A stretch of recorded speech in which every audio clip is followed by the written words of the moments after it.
A very good day to all our listeners.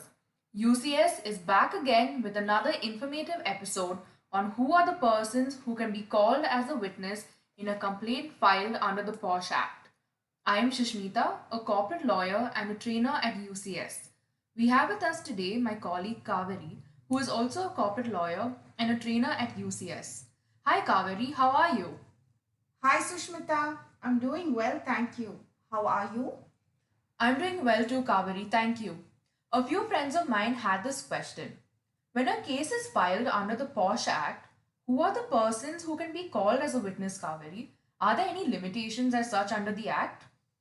Sushmita, as to who can be called as a witness depends on the situation and circumstances of each case. According to you, who is a witness? As per my understanding, a witness is a person who has seen an event, typically, a crime or an accident that has taken place, perhaps.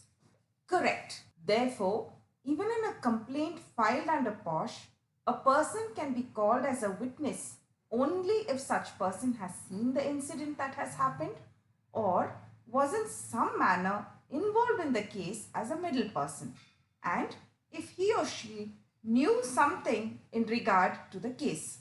For example, in one of the cases in which I was an external member, a colleague to whom a bouquet of flowers was sent by the respondent to give it to the complainant was called as a witness. Have you received requests from either the respondent or the complainant during a case where they have randomly wanted to call somebody as a witness? And was it allowed, Kaveri?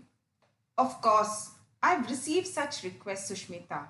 Being a part of several cases and external member, we get so many different kinds of requests from either the aggrieved woman or the complainant. Well, a few months ago, there was a case where the respondent wanted to bring his friend who was not an employee of the organization where the respondent was working to the hearings that were conducted by the IC.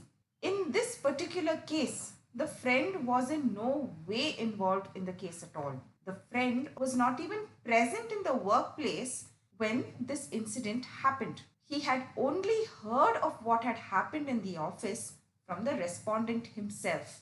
The respondent sent the IC multiple requests asking the IC to allow his friend to be a part of the hearings with him as a witness. However, the IC rejected the request.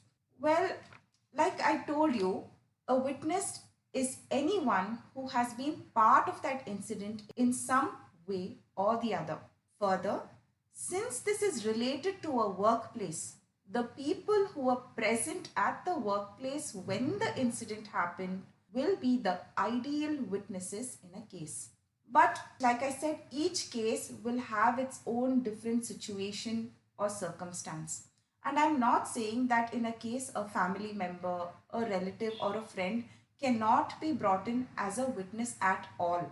Depending on the circumstances of a case, a family member, a relative, or friend can be brought in as a witness even if they were not present when the incident happened. Like, for example, if there is a situation where the aggrieved woman, after the incident happened, is traumatized and the complaint was filed by her colleague at work.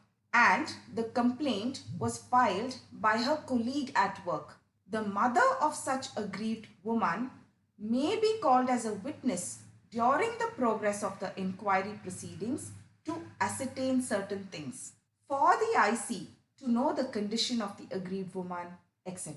Accordingly, in each individual case, the IC must think, apply logic, and act giving due regard to the incident and the circumstance. I would like to end by saying that the main objective of conducting a POSH inquiry within the four walls of an organization is to maintain confidentiality. If any random person is given permission to be present as a witness before the IC, it will not serve the purpose of the Act at all.